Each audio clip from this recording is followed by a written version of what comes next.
गजपति जिला सदर महकुमा पारलाखेमुंठारे 62तम गृहरक्षी प्रतिष्ठा दिवस सहर उपकंठस्थ बेतागुड़ाठारे संरक्षित सशस्त्र आरक्षी कार्यालय पड़िया अनुष्ठित हो अवसर में गजपति जिला आरक्षी अधीक्षक जतीन्द्र कुमार पंडा मुख्य अतिथि भाव जोगदी मिलित प्यारेडर अभिवादन ग्रहण करते। गृहरक्षी माने निष्ठापर सेवा यथा बन्या बात्या मरुड़ी ठारू आरंभ कर आईन श्रृंखला ट्राफिक नियंत्रण भली सब क्षेत्र में उल्लेखनीय कार्य संपादन कर कार्य सदासर्वदा कर जनसाधारण आस्था भाजन होगा गृहरक्षी आरक्षी अधीक्षक आह्वान देते। यह अवसर में राष्ट्रपति प्रधानमंत्री गृहमंत्री राज्यपाल मुख्यमंत्री निकटू आसुवा संदेश वार्ता पठन करते।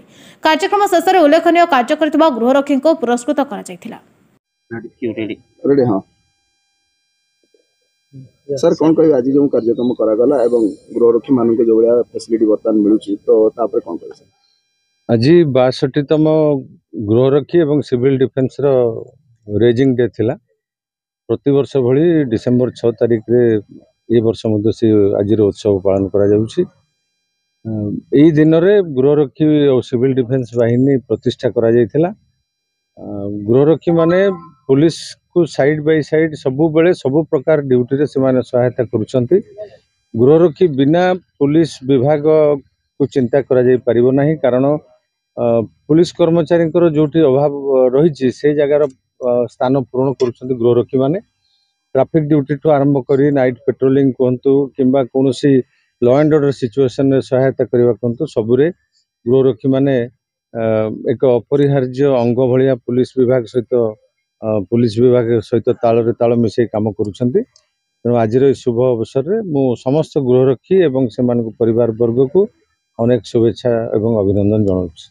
मेसेज कोन देबे सर होमगार्ड मान को मुझे मेसेज देवी जे से माने जेमती तांकर कर्तव्यनिष्ठ भाव रे काम संपादन करिकरी जनसाधारण आस्था भाजन हो पारिछंती सेही भली से काम को आहुरी आगो को नियंतु बहुत उच्च को जेमती प्रशंसार पात्र से माने हेई परिबे से दिगरे दृष्टि दियंतु एवं से माने सेही भली काम प्रशंसा योग्य काम करंतु।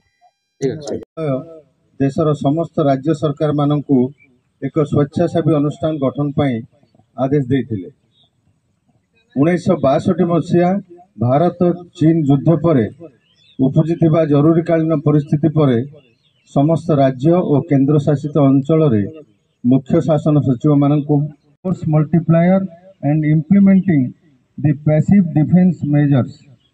आई am confident that the members and volunteers of both organisations will continue to serve the nation with Gajapati जिलारू भास्कर सोरेन को रिपोर्ट नायवती टीवी।